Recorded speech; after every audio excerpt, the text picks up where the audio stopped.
అందరికీ నమస్కారం. నేను మీ కార్తికేయ. నా స్ట్రగుల్ లైఫ్ నుంచి నా సక్సెస్ జర్నీ మీతో షేర్ చేసుకోవాలనుకుంటున్నాను.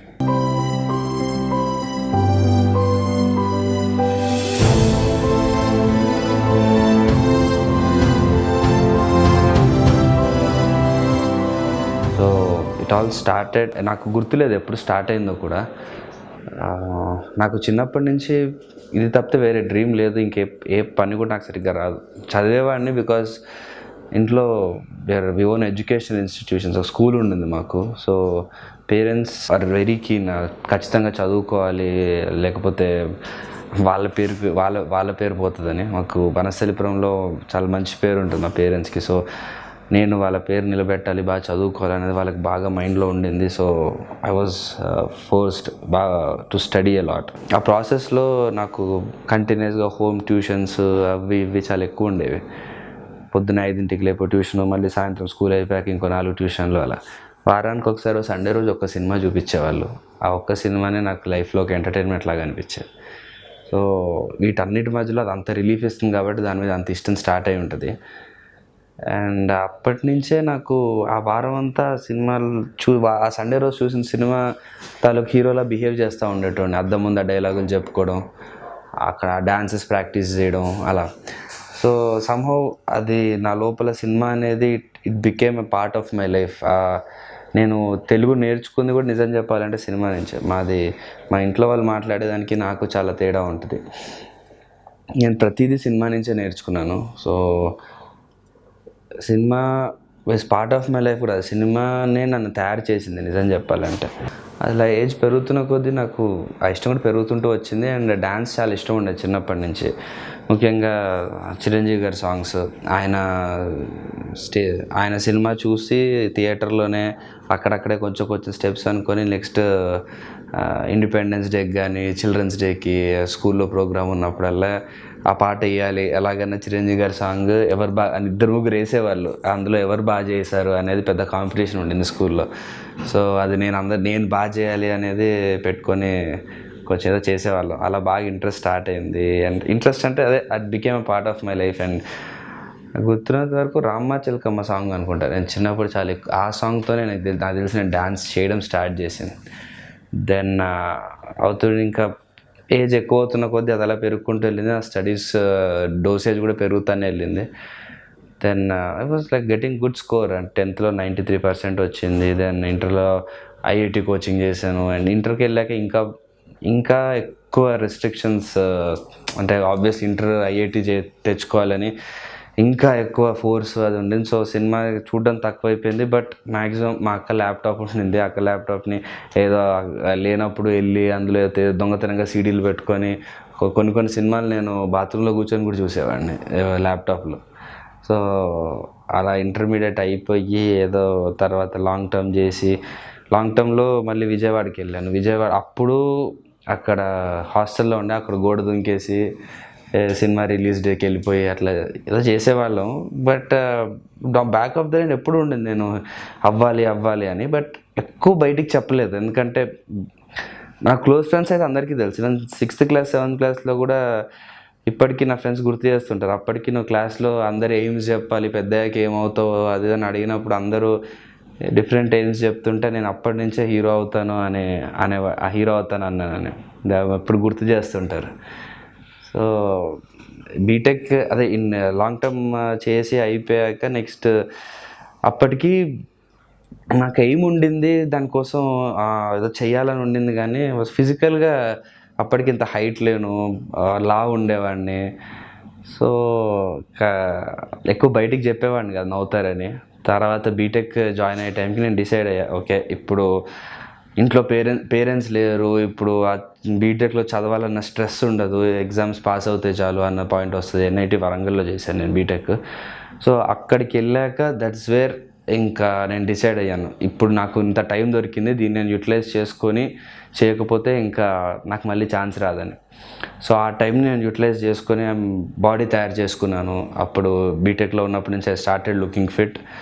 దెన్ డ్యాన్స్ కంటిన్యూస్గా మా కాలేజ్లో జరిగే ప్రతి డ్యాన్స్ ఈవెంట్కి నేను యాక్చువల్లీ తర్వాత సెక్రటరీ నేనే కొత్త ఈవెంట్స్ క్రియేట్ చేసుకున్నాను నేనే డ్యాన్స్ చేయడానికి.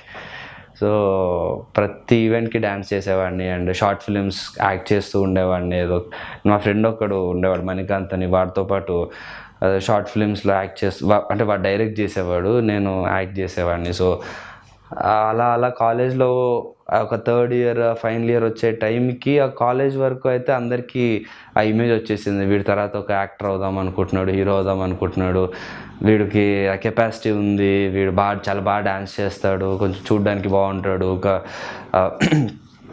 షార్ట్ ఫిలిమ్స్ అవి చేస్తాడు, అందులో యాక్టింగ్ చేస్తుంటాడు. సో ఆ కాలేజ్ వరకు ఒక ఇమేజ్ వచ్చింది. సో ఫైనల్ ఇయర్ నుంచి ఏదో కాంటాక్ట్స్ తెచ్చుకోవడానికి ట్రై చేస్తూ ఉండేవాడిని ఈ ఇండస్ట్రీ నుంచి. అక్కడ కొంచెం కొంచెం చిన్న చిన్న వీళ్ళు కాంటాక్ట్లు దొరికి అక్కడ ఎవరినైనా కలిసి అట్లా ఏదో ట్రై చేస్తుండేవాడిని. కానీ ఏది అప్పట్లో ఎవరు తెలియదు, పరిచయాలు కూడా లేవు, ఇంట్లో కూడా తెలియదు నేను చేస్తున్నా అని. సో నేనే ఏదో ట్రై చేసేవాడిని, ఎవరెవరో అందరు మిస్లీడింగ్ చేసేవాళ్ళు కొంతమంది. బట్ కొంతమంది మంచి వాళ్ళు కూడా ఉండేవాళ్ళు. బట్ వాళ్ళు మంచి వాళ్ళే, కానీ వాళ్ళు నాకు ఏం హెల్ప్ చేయలేకపోయారు, వాళ్ళకు కూడా ఏం లేదు కాబట్టి అలా అవుతుండే. సో బీటెక్ అయిపోయాక ఇంట్లో ఇంకా చెప్పేశాను. వాళ్ళు దే ఎక్స్పెక్టెడ్ నేను యూఎస్కి వెళ్ళి ఎంఎస్ చేసి జాబ్ చేసి తర్వాత వచ్చి స్కూల్ చూసుకోవడమో లేకపోతే ఇంకేదన్నా నాకు ఏదైనా చేస్తాను అని వాళ్ళ ఇంటెన్షన్లో ఉన్నప్పుడు అప్పుడు చెప్పేశాను, ఇంకా నా వల్ల కాదు, నేను యాక్టర్ అవుదాం అనుకుంటున్నాను. ఇంట్లో ఆబ్వియస్లీ వాళ్ళకి ఏదో చిన్న డౌట్ ఉంది, అలాంటిది ఏమైనా తీసుకొచ్చి పెడతాడేమో వెంట అని, కానీ ఎక్స్పెక్ట్ చేయలేదు నిజంగా వచ్చేస్తాను అని ఆన్ దేర్ ఫేస్. సో అలా సడన్గా చేసేసరికి వాళ్ళు కొంచెం భయపడ్డారు, బాగానే భయపడ్డారు. ఇంట్లో కొంచెం సీన్లు అవి ఇవి అయినాయి, ఒప్పుకోలేదు. అదని అవుతున్న టైంలో నేను అడిగాను, ఇప్పుడు నేను సరే మీరు చెప్పింది ఏమన్నా చేసి నేను 100 కోట్లు సంపాదించేసినా ఏమన్నా అయినా రేపొద్దున ఏ సినిమా పోస్టర్ చూసినా లేకపోతే ఏ సినిమాకి వెళ్ళినా ఏం చేసినా అరే నేను చేసుంటే అయ్యేవాడినేమో, నాకు ఛాన్స్ ఉండేదేమో, నేను మిస్ చేసుకున్నానేమో అని నేను 1000 కోట్లు సంపాదించిన ఒక చిన్న షార్ట్ ఫిలిం చూసినా సరే వాడి మీద నాకు జెలసీ వస్తుంటుంది, నేను చేయలేకపోయానని. ఇంకెందుకు నాకు హ్యాపీనెస్ ఏముంటుంది లైఫ్లో. ఒకవేళ నేను ట్రై చేశానంటే నేను చేసి అవ్వలేదు అని ఒక చిన్న సాటిస్ఫాక్షన్ అని ఉంటుంది అని చెప్తే అప్పుడు కొంచెం ఫాదర్ అర్థం చేసుకొని సరే కానీ దీనికి ఒక టైం లిమిట్ అంటూ ఉండాలి కదా, ఎన్ని రోజులు అని ట్రై చేస్తావు, ఏజ్ అయిపోతుంది, తర్వాత నువ్వు ఇటు కాకుండా అటు కాకుండా అయిపోతావు అన్న. అప్పుడు సరే ఒక 5 years అనే టైం, అప్పుడు వాస్ 21 దెన్. సో ఒక 5 years టైం ఇవ్వండి టిల్ ఐ టర్న్ 26. ఒకవేళ అప్పటికీ అవ్వలేదంటే విల్ థింక్ అబౌట్ ఇట్. ఒక 26 వరకు తర్వాత అయినా సరే నేను మీరు అనుకున్నట్టు ఎంఎస్ చేసి జాబ్ చేయడానికి పెద్ద ఏజ్ అయిపోయినట్టు కూడా ఏం అవ్వదు అని చెప్పాను. సో అలా అయిష్టంగా ఒప్పుకున్నారు. దెన్ అక్కడి నుంచి క్లూ లేదు ఎగ్జాక్ట్గా ఏం చేయాలని, ఇంట్లో ఒప్పించడమే పెద్ద పని. సరే ఒప్పుకున్నారు. ఇప్పుడు నాకు మామూలుగా ఇప్పుడు నాకు తిరగడానికి దానికి దీనికి ఖర్చులకి డబ్బులు ఇస్తారు, అదొకటే హ్యాపీ. తర్వాత సంగతి ఏంటో తర్వాత చూద్దామని స్టార్టెడ్. ఇంకా అప్పుడు కొన్ని కాంటాక్ట్స్ తెచ్చుకోవడానికి ట్రై చేయడం అక్కడిక్కడ. దెన్ యాక్టింగ్ కోర్స్ చేశాను. సుబ్బారావు గారు అని ఆయన 1 year బ్యాక్ చనిపోయారు. నేషనల్ స్కూల్ ఆఫ్ డ్రామా ఢిల్లీలో రిటైర్డ్ ప్రొఫెసర్, తెలుగు ఆయన. ఇక్కడికి వచ్చారు. రిటైర్ అయిపోయాక ఆయన దగ్గరికి వెళ్ళి 8 months కోర్స్ చేశాను. అది బాగా హెల్ప్ అయింది. I couldn't thank him later. RX అనేది రిలీజ్ అయ్యాక నాకు ఆయన చనిపోయిన విషయం తెలియలేదు. నేను రిలీజ్ అయిన 3 months 4 monthsకి వెళ్ళి కలవడానికి వెళ్ళాను ఇలా చెప్దామని. అప్పుడు చనిపోయినట్టు తెలిసింది. That was one really sad moment for me. So ఆయన దగ్గర యాక్టింగ్ కోర్స్ చేశాక మెథడ్ ఆఫ్ యాక్టింగ్, ఒక సైన్స్ ఆఫ్ యాక్టింగ్, లేకపోతే ఒక టెక్నిక్ ఆఫ్ యాక్టింగ్ ఆయన దగ్గర కొంచెం నేర్చుకున్నాను. సో అది బాగా హెల్ప్ అయింది. చేశాక ఒక డ్యాన్సు మళ్ళీ కొన్ని రోజులు అంటే అప్పుడు డ్యాన్స్ ఎప్పటి నుంచో చేస్తున్నాను. బట్ అట్లీస్ట్ ఒక 2 months లేదా 2-3 months ఏదో మా ఒక ట్రైనర్ దగ్గరకు, ఒక డ్యాన్స్ మాస్టర్ దగ్గర తీసుకున్నాను. దెన్ కొంచెం కిక్ బాక్సింగ్ ట్రైన్ అయ్యాను. అవుతూ అప్పుడు షార్ట్ ఫిల్మ్స్ అవి చేస్తూ ఉండేటండి. అప్పుడు పూరి జగన్నాథ్ గారు ఏదో షార్ట్ ఫిల్మ్ కాంటెస్ట్ పెట్టారు సాక్షిలో. దాంట్లో నా షార్ట్ ఫిల్మ్ ఒక డైరెక్టర్ని పట్టుకొని చేస్తే నా లైఫ్ నా ఇష్టం అనే షార్ట్ ఫిల్మ్కి అప్పట్లో ప్రైజ్ కూడా వచ్చింది. అప్పుడు అలా వెళ్ళి పూరి జగన్నాథ్ గారిని కలిసి ఏదో సరే అన్న ఉంటే చూడండి అది అంటే, బాగా చేసావు, అది ఏమన్నా ఉంటే చెప్తాను, నెంబర్ తీసుకోండి అంటే, నేను అప్పటికి హీరో అయితేనే చేస్తా సార్ ఆయన నవ్వేసి ఊరుకున్నాడు. అట్లా ఇన్ఫ్యాక్ట్ నేను కొంచెం స్ట్రగుల్ చేసి ఎక్కువ కలిసిన డైరెక్టర్ పూరి జగన్నాథ్ గారు ఆ టైంలో. ఇంకా నాకు బీటెక్లో ఉన్నప్పటి నుంచి ఆయన అంటే బాగా పిచ్చి ఉండేది. ఆయన సినిమాలో హీరోలా చేయాలి, ఎప్పటికైనా పూరి జగన్నాథ్ సినిమాలో హీరోలా చేయాలని. అంటే ఆయన సినిమాల్లో ఉండే హీరోయిజము, ఆయన సినిమాల్లో హీరోని చూపించే విధానం అదంతా చాలా పిచ్చి ఉండేది నాకు. సో ఆయన్ని ఒకసారి జ్యోతిలక్ష్మి సెట్లో వెళ్ళి సరే ఏమన్నా ఉంటే చూడండి సార్ అని ఒకసారి కలిశాను. ఆ షార్ట్ ఫిల్మ్ అయ్యాక ఒకసారి కలిశాను. ముందు ఎప్పుడో ఒకసారి బై మిస్టేక్ కలిస్తే వెళ్ళిపోయి ఇలా మాట్లాడి ఆయన అడుగుతూ ఉన్నాను. సో ఏదో నడుస్తుండేది మీతో పరిచయాలు పెంచుకుంటూ అవుతున్న టైంలో. ఆ టైంలో కొంచెం అటు ఇటుకు కూడా అయినాయి. అంటే నేనేదో సరే కొంచెం ఏదైనా వేలో వెళ్తున్నా, మంచి కాంటాక్ట్స్ వస్తాయి అనుకునే టైంలో చాలా మటుకు లేదు నేను హీరో చేస్తాను, నువ్వు ఖచ్చితంగా హీరో అవుతావు, నీకు అది ఉంది ఇది ఉంది, నేను మంచి యాక్షన్స్ సినిమా ఉంది, మాకు ప్రొడ్యూసర్ ఉన్నారని ఆపేసేవాళ్ళు. ఆపేసి ఆ టైం వేస్ట్ చేసేవాళ్ళు. ఆ టైం వేస్ట్ చేసి ఏదో వాళ్ళ ఖర్చులకి డబ్బులు నా దగ్గర తీసుకునేవాళ్ళు. కొంచెం అర్థమైపోయి ఆ టైంకి లేట్ అయిపోయేది. ఏదో చిన్న హోప్ ఉండేది. కొన్నిసార్లు ఏదో సినిమా స్టార్ట్ అయ్యేది ఒకసారి స్టార్ట్ అయ్యో 10 రోజులు చేసి ఆపేసేవాళ్ళు. తర్వాత మళ్ళీ వచ్చారు, అయ్యో ఆగిపోయింది, ఇప్పుడు మనీ అడ్జస్ట్ చేస్తావా, మళ్ళీ ఇస్తావా అనేవాళ్ళు. ఇంట్లోనేమో అవి అడగలేను నేను ఎక్కువ డబ్బులు, అవి నా ఖర్చులకే కొంచెం ఇబ్బందిగా అనిపించేది. మన ఫోటో షూట్స్ లేకపోతే మన జిమ్కి వాటికి డ్యాన్స్ క్లాసెస్కి వీటికే కొంచెం బాగా ఖర్చు అయిపోతుండేవి. అవే కొంచెం ఇబ్బందిగా అనిపించేది నాకు, నన్ను తీసుకుంటున్నానని. సో ఎక్స్ట్రా వీటికి అడిగే అంత ఇది లేదు ఇంట్లో అప్పుడు నాకు. సో అవన్నీ కొంచెం టైం వేస్ట్ ఎక్కువ అవుతూ ఉండే. నా టైంలో అలానే 2-3 సినిమాలు అట్ట అయినాయి. తర్వాత ఇంకొక సినిమా ఫినిష్ అయ్యి ఆల్మోస్ట్ రిలీజ్ కూడా అయ్యింది. అది ఎవరికి తెలియదు, ప్రేమతో మీ కార్తీక్ అనే సినిమా. కొంతమందికి తెలుసు, కొంతమందికి తెలియదు. అది మా బాబాయ్ ఒకరు ప్రొడ్యూస్ చేశారు. అది కూడా చేయాల్సి వచ్చింది ఆ cinema. I can't really go in to the details, but అది వచ్చింది. దాని మీద 1.5 year అయిపోయింది, రిలీజ్ అయ్యింది. సరే అట్లీస్ట్ ఐ వాజ్ హ్యాపీ. ఏదో ఒక థియేటర్లో నన్ను నేను చూసుకున్నాను, ఏదో కొంతమంది యాక్టర్లతో పని చేశాను, నేను సినిమాలో ఏదో చేశాను. I was at least happy about that, no complaints. But career పరంగా అయితే ఏం ఉపయోగం లేదు. మళ్ళీ సినిమా అయిపోయింది. అది ఎట్లా ఫ్లాప్ అంటే అసలు ఆబ్వియస్ తెలుసు అదేం ఆడదని. ఆ టైంలో అజయ్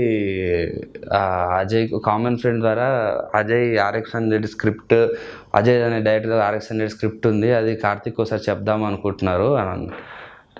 డెఫినెట్లీ అని అన్నాను. అప్పుడు ఆయనకు బేసిక్గా RX-100 స్క్రిప్ట్ ముందు వేరే తెలిసింది, చాలా ఇంటర్వ్యూస్లో ఆయనే చెప్పారు, వేరే హీరోస్కి దగ్గర తిరుగుతూ ఉండింది స్క్రిప్ట్. అది ఎక్కడ సంథింగ్ కొంతమంది రిజెక్ట్ చేశారు, కొంతమంది దగ్గర ఇంకేదో ప్రాబ్లం వచ్చింది. అలా అవుతున్న టైంలో కొత్త వాళ్ళతో వెళ్దాము అనుకొని ఆయన డిసైడ్ అయ్యి సర్చ్ చేస్తున్న టైంలో నా ఫొటోస్ చూపించి బాడీ అది బాగుంటుంది, బాగా చేస్తాడు అది అని చెప్పేసరికి అతను వచ్చి అజయ్ వచ్చి స్క్రిప్ట్ చెప్పారు. దాన్ని నాతో ఒక ఫోటోషూట్ చేసుకున్నారు ఆయన. తర్వాత ఇద్దరం కలిసి డెమో షూట్ చేసాము. ఇప్పుడు ఆల్మోస్ట్ RX ట్రైలర్ అయితే సెన్సేషన్ క్రియేట్ చేసిందో అది అలా ఒక డెమో షూట్ లాగా చేసాము మేము ముందు.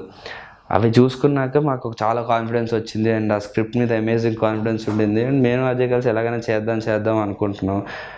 అప్పుడు ముందు వేరే ప్రొడ్యూసర్ ఉండే, ఆయన he was not ready to do. తర్వాత అంటే ఏదో ప్రాబ్లం వస్తూ ఉండింది.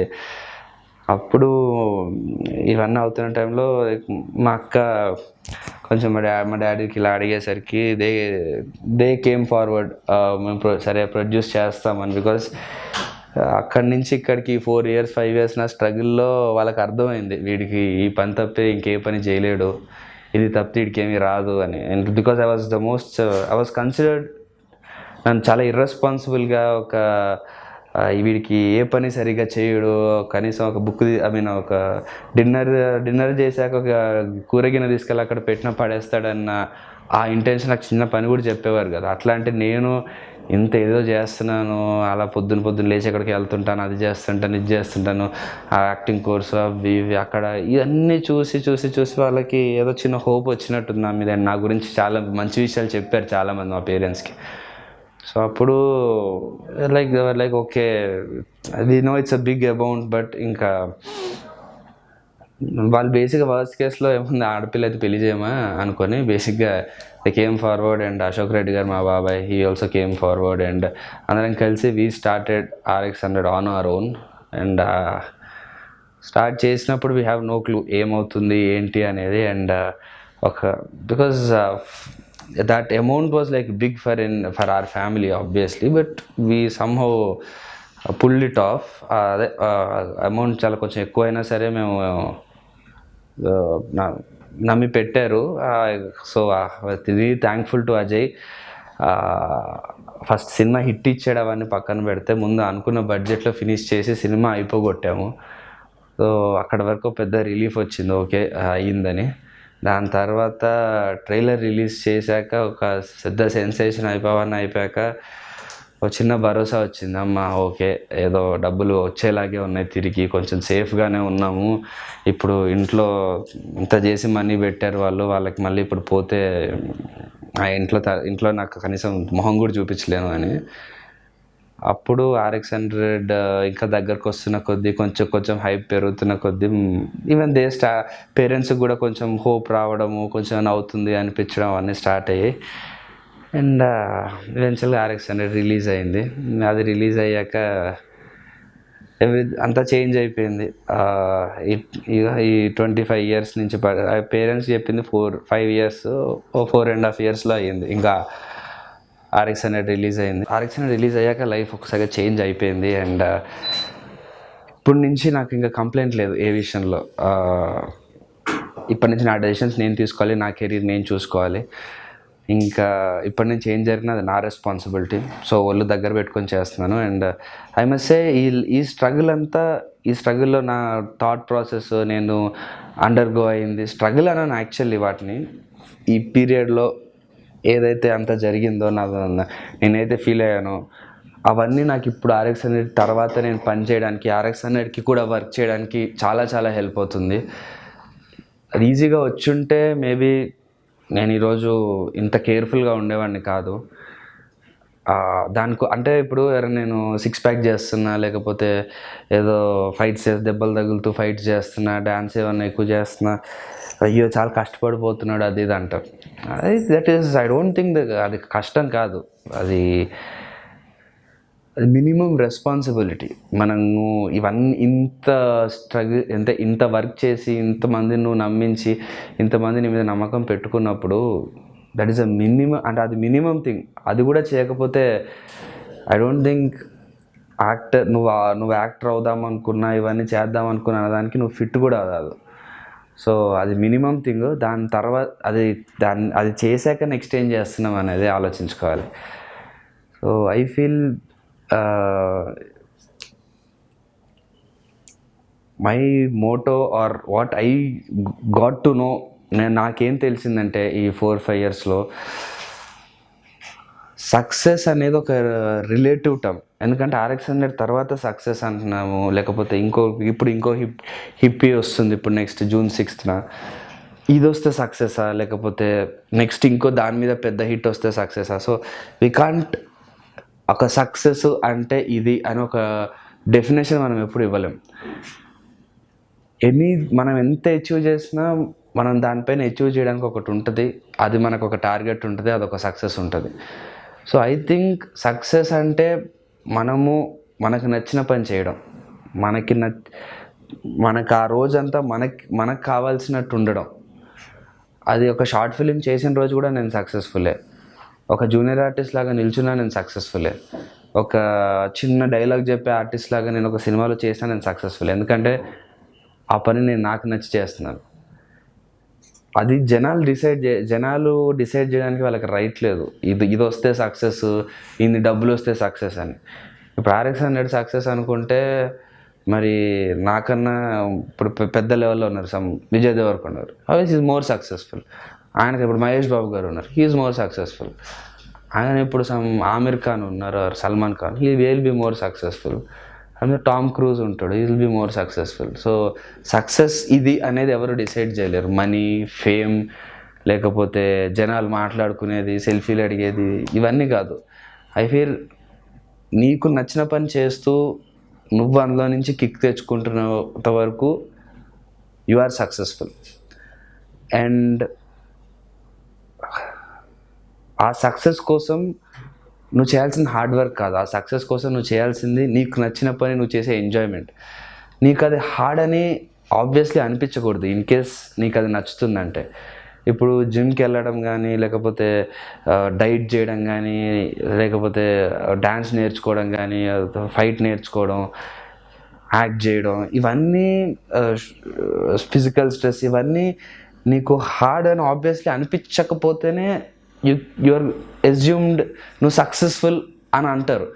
ఎందుకంటే ఇప్పుడు అవన్నీ నీకు నచ్చకుండా నువ్వు ఫోర్స్ఫుల్గా చేస్తుంటే ఇంకా యూజ్ ఏముంది? నీకు ఎన్ని డబ్బులు వస్తాయి ఏంటి, లేకపోతే నీకు ఎన్ని కార్లు ఉంటాయి ఏంటి, ఏముంటాయి ఏంటి? నువ్వు నచ్చకుండా నీ జీవితంలో నచ్చని పని చేయడం అంటే ఒక రోజుకు 16-18 గంటలు పని చేస్తావు అంటే ఇట్స్ ఆల్మోస్ట్ 90% ఆఫ్ టైం, మిగతా గంటలు పడుకుంటావు. సో బేసికల్లీ ఒక 95% ఆఫ్ టైము నీకు నచ్చకుండా బతుకుతున్నప్పుడు దెర్ ఈజ్ నో మీనింగ్. నీకు సక్సెస్ ఉన్న, కార్లు ఉన్నా, ఏమున్నా. అదే 95% ఆఫ్ టైం నీకు నచ్చిన పని చేస్తున్నావు అంటే 95% ఆఫ్ ద టైం హ్యాపీగా ఉంటున్నావు. అట్లాంటప్పుడు నీకు కార్ ఉన్నా, ఏదన్నా నీకు డిఫరెన్స్ పడదు. మనం పడుకున్నాక బెడ్ మీద 2 నిమిషాలు గుర్తుండదు ఏ బెడ్ మీద పడుకున్నాము. కార్ నడుపుతుంటే 1 మినిట్ తర్వాత ట్రిప్ అయిపోతాం. బెంచ్లో కూర్చున్నా అదే ఫీల్ ఉంటుంది, మారుతి 800లో కూర్చున్నా అదే ఫీల్ ఉంటుంది. బట్టలు వేసుకున్నాక మనకు గుర్తుండదు మనం ఎంత బ్రాండెడ్ బట్టలు వేసుకున్నామని. So that will never define. అవి ఎప్పుడు సక్సెస్కి కానీ దాన్ని కానీ డిఫైన్ చెయ్యవు is what I feel. So always feel నీకు నచ్చిన పని నువ్వు చేస్తూ దాన్ని ఎంజాయ్ చేస్తూ బతకడమే లైఫ్. దాన్ని ఇంకొకడు వచ్చి సక్సెస్ అంటే నువ్వు సక్సెస్ అని ఫీల్ అవ్వడం, ఇంకొకడు వచ్చి అర్రే ఫెయిల్ అయిందా అంటే నువ్వు ఫెయిల్ అయింది అని ఫీల్ అవ్వడం, I think that is non sense. And జనాలు వారు అందరూ మాట్లాడతారు కదా, అందరూ అలా అనుకుంటారు కదా అని అంటే నువ్వు ఎంత అచీవ్ చేసినా అనుకుంటారు. అండ్ నేను ఆ పర్సనల్గా అబ్జర్వ్ చేస్తున్నాను. RX 100 ముందు నాకు RX 100 హిట్ అవ్వాలనేది ఒక పెద్ద ఛాలెంజ్ ఉండింది. ఇప్పుడు అది ఆల్రెడీ వచ్చేసింది. ఇప్పుడు నెక్స్ట్ లెవెల్కి వెళ్ళాలి, నెక్స్ట్ లెవెల్ ఆఫ్ స్టార్డమ్ రావాలి. అదొక నాకు ఇప్పుడు ఈక్వల్గా RX 100 ముందు నాకు అది ఎంత నేను స్ట్రగ్లింగ్ స్టేజ్ అని ఏదైతే ఆ టైప్లో ఉన్నానో ఇప్పుడు అలాగే ఉన్నాను. ఇప్పుడు అంతకన్నా ఎక్కువ టెన్షన్ పడుతున్నాను. రేపు పొద్దున ఇంకా ఎక్కువ టెన్షన్ పడతాను. సో మైండ్ ప్రాసెస్ మనకి ఎంత నాకు తెలిసి ఇప్పుడు సపోజ్ చిరంజీవి గారు కూడా సైరాక్ టెన్షన్ పడతారు ఇంత చేశాక కూడా. సో ఎంత సూపర్ స్టార్ అయినా ఏమైనా it is a journey which అది అవుతానే ఉండాలి. అండ్ లైఫ్లో ఎంజాయ్ చేస్తూనే ఉండాలి వర్క్ని. అప్పుడే ఆ పని చేయాలి. లేకపోతే ఎన్ని డబ్బులు వచ్చినా ఏం చేసినా పని చేస్తే I think that is meaningless.